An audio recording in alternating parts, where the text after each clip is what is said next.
You guys know that I like Miami's depth at certain positions, but they don't necessarily have that blessing everywhere.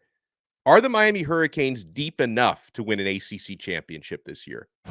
You are Locked On Canes, your daily podcast on the Miami Hurricanes, part of the Locked On Podcast Network, your team every day.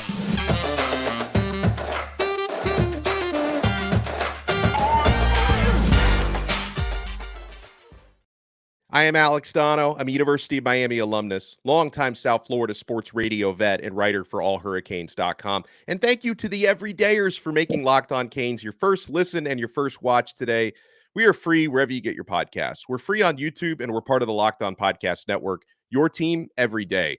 Today's episode is brought to you by FanDuel. Make every moment more. New customers join today and you'll get $150 in bonus bets if your first bet of $5 or more wins. So visit fanduel.com/lockedon to get started. So 2 full recruiting cycles for Cristobal, like kind of 2+ because he, salvaged a little bit the first year when he came in. A couple of transfer portal cycles for Mario.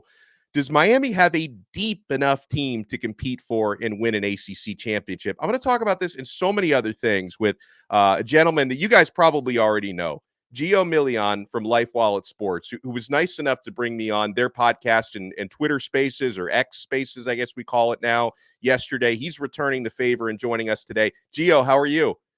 I'm doing great. It's a very nice morning, sunny outside. The rain is gone in South Florida. We had a long spell of rain, but looks like it's clearing up now. It's exciting times. Spring football is 4 days away, right around the corner. Yeah, I've been doing some position previews leading up to spring, and like certain people in the comments are like, this guy's too much of a sunshine pumper. He thinks every position is deep as anyone in the country. It is like, I started with some of the position groups that I do feel are probably deepest. I'm pretty bullish on the quarterback room, from 1 to 5. I think wide receiver is, they could still maybe use a veteran there, but I think it's just deeper than people realize. But there are maybe some units, Geo. Defensive backfield, there's a lot of question marks there. Maybe there are some question marks at linebacker, but kind of overall, when you look at every position group and when you think about the types of teams that have won ACC championships and competed for college football playoff, how deep some of the great Clemson teams were, Florida State. They were very deep last year. I mean, they went, 13-0 despite getting down to their third quarterback. They didn't get into the playoffs because of that. Does Miami have a roster that can really compete for a title? For an ACC championship, I would say, excuse me, yes. Reason why I would say that, last season, I know if you look at it on surface level, you see a 7-5 regular season. One of the other issues that Miami had, though, was inconsistent quarterback play. You had Tyler Van Dyke, who pretty much cannibalized himself, throwing about, I think it was a mark of 11 or 12 picks over a 5-game stretch. Oh, yeah. Or 5.5 or so. Right. So you can't win with that type of football. It was more so Miami just kept on shooting themselves in the foot. They were very competitive in just about every game. I know some people are kind of upset with the results of the bowl game, but that was a shell of what that 2023 team was. They took quite a leap from Mario's first year into the second year. I think just overall depth-wise, they were a bit better, especially starter level. There was more high-quality guys. Mario's first year is kind of some question marks here and there if this guy should be starting or that guy should even be playing at all. That was more cleared up last season, and I think it's on the right trajectory. So this year, yeah, I think Miami's answered the quarterback question. I think they have a deep running back room. I know we're going to be discussing that today too. The injuries happen within that room. They got 2 great wide receivers returning. They got some young talent coming in the room. Offensive line, you got 3 key main pieces coming back. And then on defense, you return practically your whole entire defensive line, like most of your production, aside from Leonard Taylor. Your linebackers return. Biggest question mark, obviously, the defensive backs. But Miami, look for answers through the transfer portal. So when I look at Miami's roster compared to the rest of the ACC going into next season, I say yes because of how competitive they were last year, and I think their roster's better this year. That just my opinion. They've returned a lot of talent. I know people will bring up the questions, oh, Cameron Kinchins or oh, Javion Cohen and Matt Lee. I think Mario Cristobal has recruited well enough between the high school ranks and the transfer portal ranks to answer those question marks. And we are on this episode, like Geo mentioned, we're going to be taking a deep dive on the offensive line because there is a starting job open. We're going to take a deep dive on the running back room because certain players are going to have opportunities in spring. Mark Fletcher is injured. AJ Allen is nursing something. So spring football is going to have opportunities for certain guys. But before we get into all that, Geo, I do want to put you on the spot because I look at the ACC preseason and I think it's wide open, right? I know Florida State fans are pretty confident that they're going to breeze through as they always or even the years they go 4-8, they're always confident that that they're on top of the world. They lost so many important pieces from last year. I think Florida State will be good. I just don't think they're runaway favorites in the conference. I think Clemson could be good, not runaway favorites. And Miami, Clemson, and Florida State actually all have the same Vegas win total of 9.5. I mean, honestly, I was a little bit surprised they rated Miami that high. I also have respect for Louisville and North Carolina State. I think those teams could potentially be dark horses to win the ACC. So how do you handicap it? And do you think Miami are favorites, or is there another team you look at and say, I think these are the guys who are more than likely to win the conference?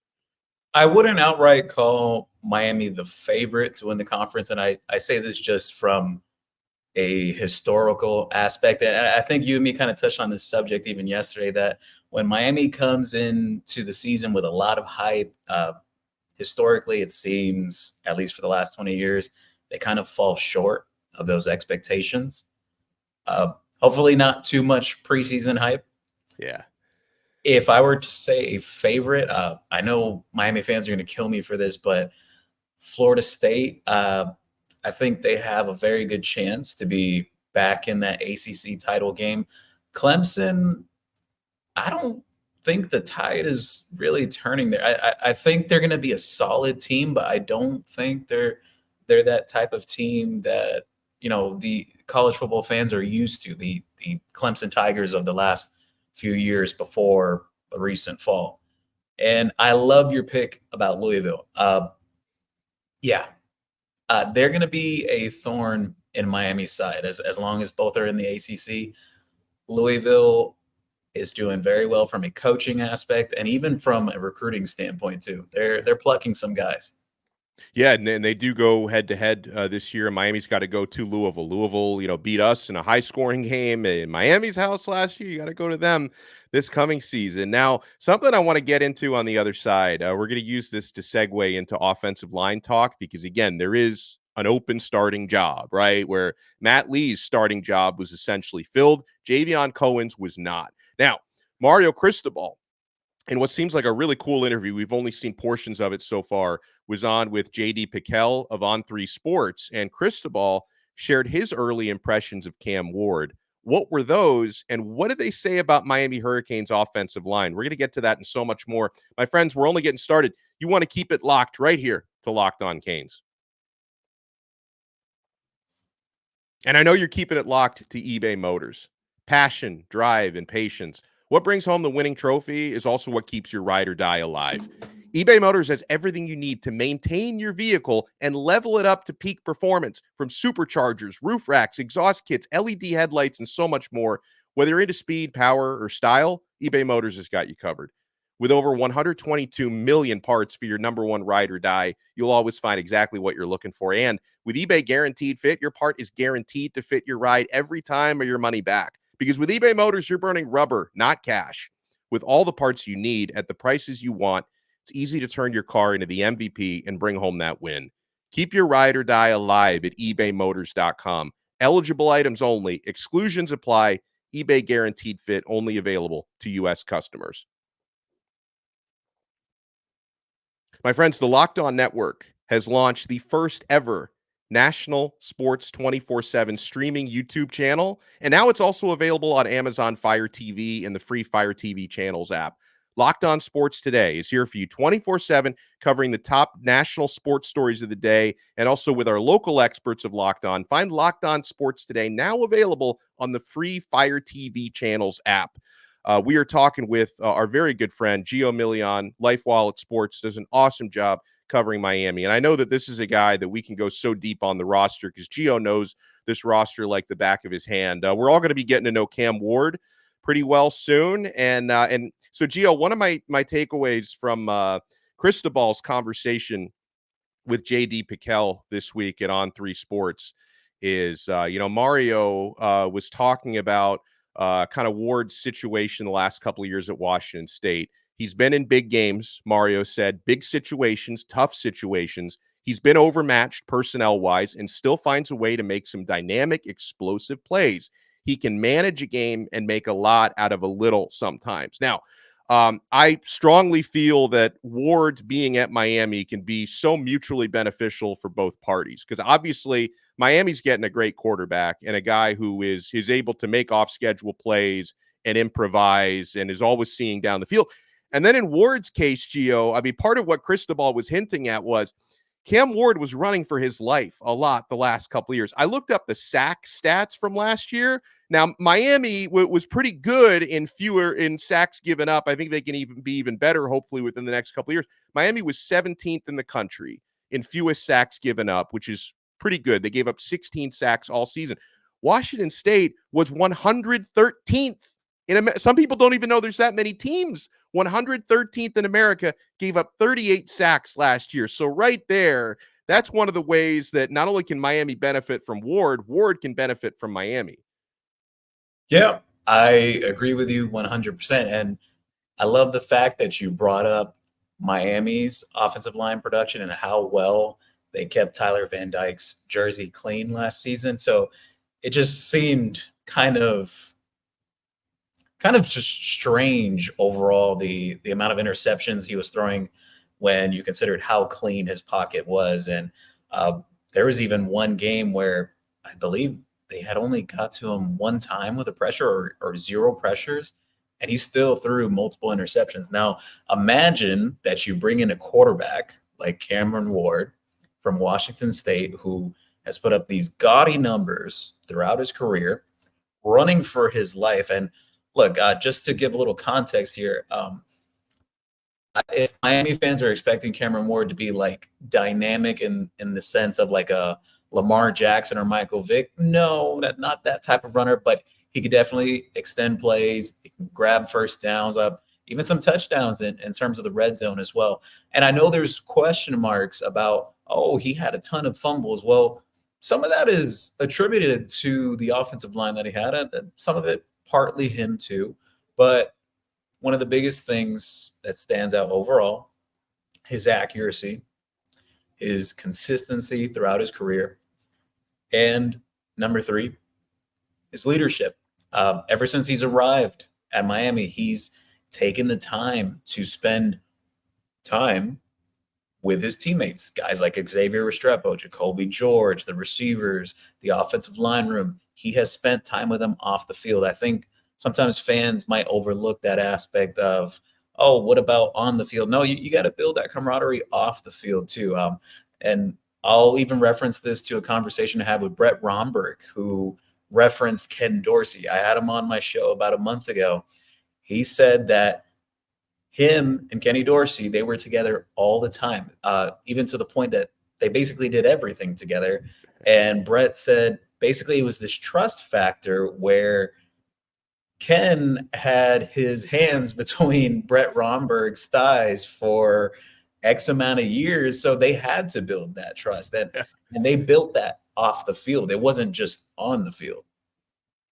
That's really well said. And so on that offensive line, people will say, hey, well, Donno, you said they were 17th in fewest sacks given up. They've got some new pieces this year because, Miami did lose Javion Cohen, who's, at the scouting combine. He's on his way to the NFL. He was excellent at left guard last year. Matt Lee was excellent at center. There's not a whole lot of mystery at center because, Miami found a veteran, Zach Carpenter from Indiana, in the transfer portal. But there could be a battle for left guard, Geo. And as you pointed out to me yesterday, there's also a possibility that you could, if needed, you could kick Jalen Rivers inside to left guard and use someone else at left tackle. So what are you hearing, and what are kind of your early thoughts on who the top contenders are for that fifth starting job and who might end up being the opening day starter? So in the bowl game, you had the opportunity to see Matt McCoy step in for Javion Cohen, who's now at the combine, like you mentioned. He even got some reps during the Boston College game. He was in a lot of those heavy sets, extra blocking tight end on the field throughout the season. Samson Okunlola did that early on last season too, before he had his injury. Right.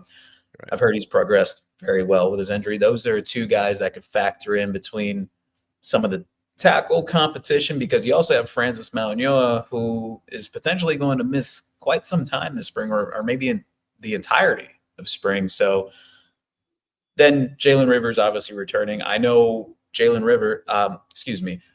Nelson, from speaking to a source with the team, that he has been doing workouts. Good. Dude. And by the way, I'm so happy you said that, because Geo, I kid you not, every day I get asked by at least one person, if not multiple people, what's going on with Zion? Is he still on the team? Is he still on planet Earth? This is like the most substantial Zion Nelson update we've gotten on the show, and we can thank Geo Milian for that.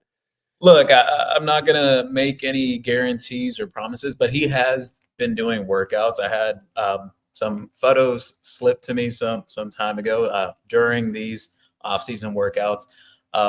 Look, they've been trying to take it very careful and cautious with him, the same process that they've done with Elijah Arroyo, the same thing with TreVonte Citizen. They had plans to get TreVonte Citizen back on the field even late into last season. The timeline I was hearing was sometime early November. It didn't really work out. But, yeah, Zion Nelson, they still want to see what he can bring to the table. They haven't completely written him off. Now, one name that I'm pretty sure I'm forgetting here, two actually. So you have the JUCO offensive lineman coming to the table now. Mark Fletcher, yeah, number one JUCO offensive lineman in the country for class of 2024. A lot of people in the building feel he's more of a tackle body. Maybe he could play some guard, but a lot of people feel tackle. Now that creates a situation, like you mentioned, where Jalen Rivers, let's say if Markel Bell happens to fit better on the offensive line in terms of gelling, the chemistry, because that's big for Coach Mirabal, that cohesiveness between the five guys on that unit. If Markel Bell looks better there, then you could see a scenario where maybe Jalen Rivers takes some snaps at guard. I expect a lot of moving pieces throughout spring, and I think these battles will even go well into the fall. And I think Miami's about 8-9 guys deep on the offensive line. You got some swing guys where you could put them at guard, you could put them at tackle. It's a phenomenal situation for the coaches. Are we hearing any early? Not that I expect them to be factors this year, but you do have some freshman O linemen coming in. Derek Plaz, who I loved watching his high school tape. He was a lot of fun to watch. Juan Minaya, who's the size of a doorway, and Nino Francavilla at center. Any idea? I'm not even sure if they're all. I think Juan is not an early enrollee. I'm not sure about the others, but anything we're hearing about these guys? I haven't heard anything too much on Nino Francavilla. The one I've heard some things on is Derek Plaz. They're really excited about him. Kind of think very similar to like when Matt McCoy first arrived at Miami. Coach Mirabal was through the roof about Matt McCoy when he got to Miami. They just know that they got to get him in the weight room this year, develop him a little more. Kind of same scenario like Matt McCoy. That first year he sat out, he was building up his body, getting his conditioning right. Then last year you saw him, basically I would say he was Miami's sixth man on the offensive line. And potentially could be a starter this year. So I'm going to make I'm I'm going to make a conservative prediction for what the starting five is going to look like game one. And this is pretty consistent with what I've been saying and writing about for the last couple months. Obviously, he's missing time in spring, but I think CC is going to be the starting right tackle. He should be good to go by the season. Inez Cooper starting right guard, Carpenter starting center, and I don't know. I guess until proven otherwise, I'm just going to pencil in Matthew McCoy for the left guard spot with Jalen Rivers at left tackle. Do you think it could be that simple, or is it going to be more complicated by the time they take the field against Florida? I think a lot hinges on Samson Okunlola's health because they really wanted to get him more on the field last year. They were kind of upset about that when he got hurt. I could see it shifting around, to be honest. If Samson Okunlola is healthy, because they're still very high on him, maybe he even could make some noise at tackle. But I'll go with a prediction, very light one for now. I might change this after spring once I see these guys up. Yeah, same.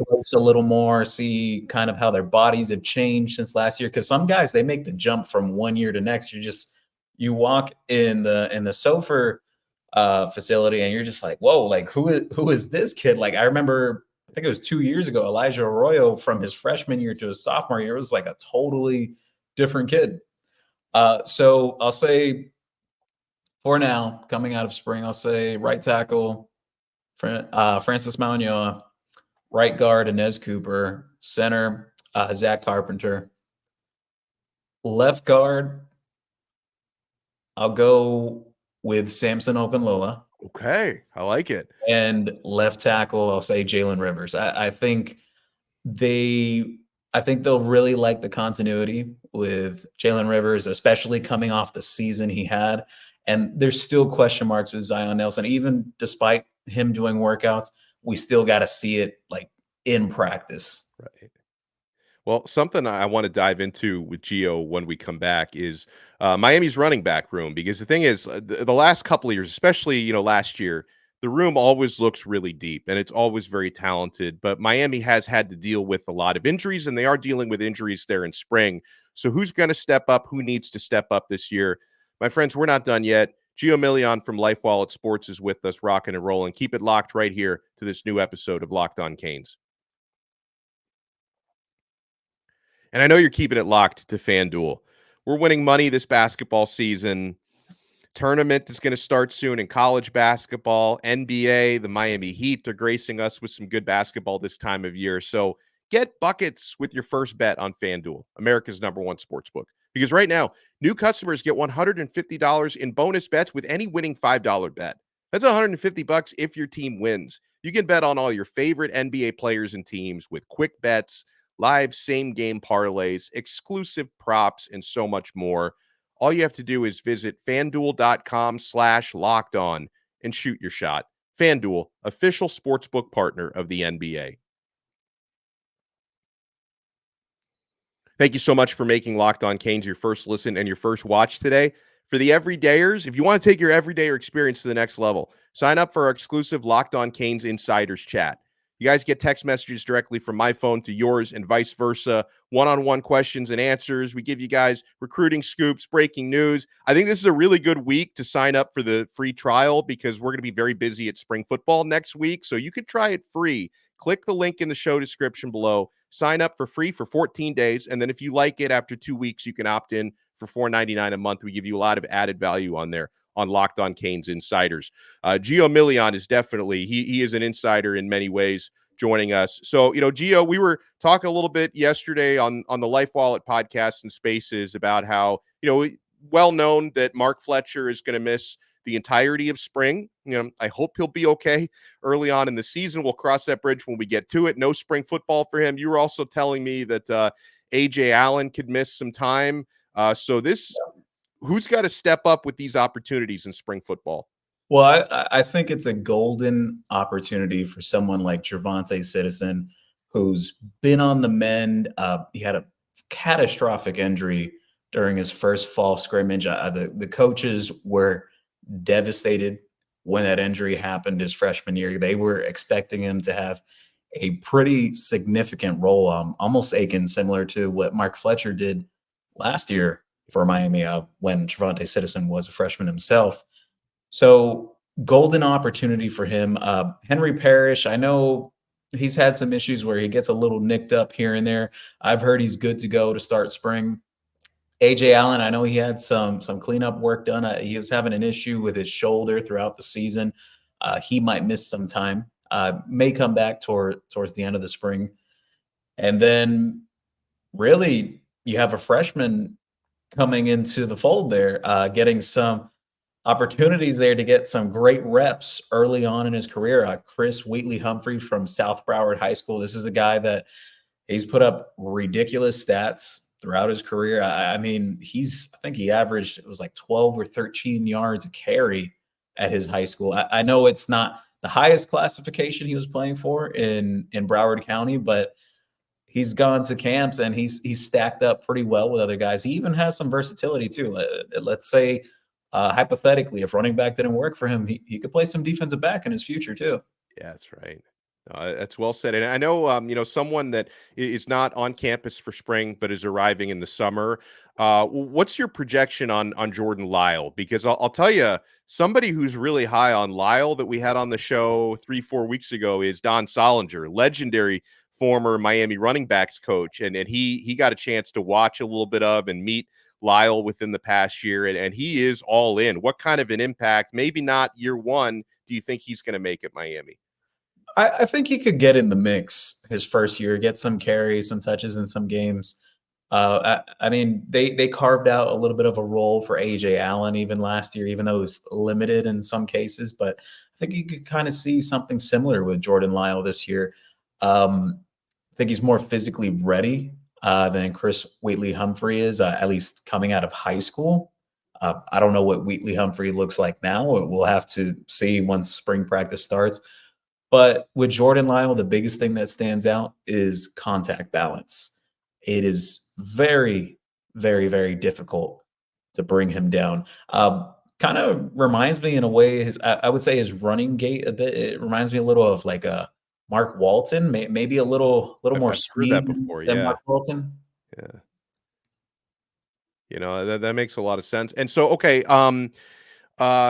I've been working on a story at allhurricanes.com where I'm kind of breaking down the whole running back room, and I break down every position group in tiers, and like tier one for me, maybe I could have put Fletcher in a tier all by himself, but I've got Fletcher and Parrish in tier one because those are the two guys who have the proven starting experience. And, if for whatever reason, if Fletcher did have to miss any regular season time, how good do you feel? Because Fletcher to me is clearly the best when healthy, but from Henry Parrish on down, do you think that room can handle it if Fletcher weren't around? I think Henry Parrish is really underrated. I think sometimes he doesn't get enough credit because he plays in a committee backfield and he doesn't necessarily get the featured touches as he would at another program. Biggest thing with Henry Parrish is he's always falling forward, picking up first downs, churning out the extra yards, even a little bit of some sneaky speed there. I want to say he's a burner, but he could turn the corner at times and make some guys miss. So I think Miami would be fine even if Mark Fletcher were to miss a game or two. I know the potential of that happening could be there. We'll see as he progresses throughout his rehab.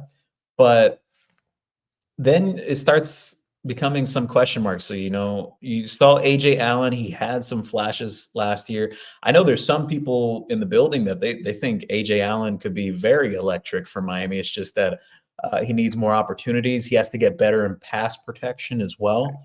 That was one of the biggest marks with him last year that kind of held him from breaking out a little more.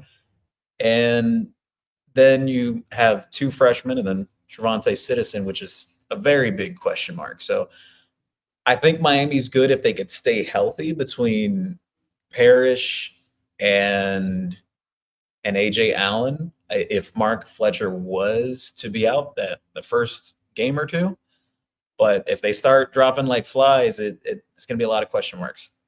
Things are really going to start heating up within the next several days into the summer when it comes to recruiting, right? Class of 2025. I know people are already how come we only have 4 or 5 verbal commits? They're going to start rolling in. And I know you're chuckling because you know it's true that there are already people out there who are like, why don't we have more commits at this time? So for you, like I've given my guy on the show many times, and not to say you aren't a fan of his, I know you are, but like DJ Pickett, sorry, is a guy that I've mentioned as like a must get guy. You probably a man of Mario Cristobal's own heart. You're very into the line of scrimmage. Who are a couple players you look at as must get recruits in your eyes? Oh, so I made some notes before we got on here, actually. So one of the very first ones I'll bring up, uh, if Miami fans love that Mario Cristobal likes to pick on the rival teams, they really want Solomon Thomas, 5-star offensive lineman from Jacksonville Reigns. If that high school sounds familiar, same high school as Michael Pinckney, former Miami linebacker. They really want him. He's committed to Florida State. Mario Cristobal doesn't care. He's going to go after him. I know they're working on some visits as well, potentially this spring. He could be taking an official visit still to Miami. I know from speaking to him as well, he's very high on Miami. Some other names here, you got Josh Petty from the state of California, another 5-star offensive tackle. Little side note here, too. Some people had question marks about the offensive line class last year. I mentioned this almost ad nauseum during last year's cycle. Nationally, I didn't think it was that strong of a year for offensive linemen. The prior year was better when Samson and Francis and all those guys, Caden Proctor, all those guys were in that class. It was a much stronger year. This year, it's a bit better again. Last year was kind of a dip off. You kind of had a few guys at the top, and there was a very big drop off. That's why you kind of saw Miami go for guys that kind of went under the radar, but that they feel they could develop. Jalen Matthews is another one. He just scheduled his official visit to come down to Miami over the summer from the state of New Jersey. He's a big guy. We're talking about 6'7", over 300 pounds. Miami's super high on him. And they also got Lamar Williams already in the fold. Yeah. And they're looking great for a few interior guys, too. So they're looking at the Bishop Gorman offensive lineman. I don't want to butcher his name here. I have it here. Seiso Alafai Tule. Look, I don't want to. I've tried. You did about as good as I did when I tried to pronounce it. Yeah. I think he goes by a nickname, SJ. I think he goes by. I'm gonna call him his nickname, SJ. So him. And Miami's done a really good job of recruiting Caden Strayhorn from IMG Academy. These are just some surface level names. I'll be honest with you guys, though. Anyone listening? You might see some names pop up that may not even be on the radar right now. This happened last year, too. The coaches, they like to make thorough evaluations. They don't leave any stone unturned. Yeah, no, that's well said as always. And Geo does not leave any stone unturned. We appreciate you taking the time, sir, and joining us. Make sure you follow him on X at Geo Milian. Make sure you follow everything that LifeWallet Sports is doing. So it's Wednesdays at noon is the big every Wednesday at noon, the big podcast spaces, correct? Definitely. Yep. Every Wednesday at noon. I'm gonna have some night shows coming up soon too as well. But yeah, mostly Wednesday at noon. I love it. Well, I'm sure we'll have Geo on again. Thanks, everyone, for making Locked On Canes your first listen, your first watch. If you're watching us on YouTube, hit that thumbs up button. Make sure to like and subscribe to our channel. Same thing with the audio. We're available Apple Podcasts, Spotify, wherever you get your pods. Make sure to subscribe. Rate us 5 stars if you want. We'll talk to you again next time on another episode of Locked On Canes. We are part of the awesome Locked On Podcast Network, your team every day.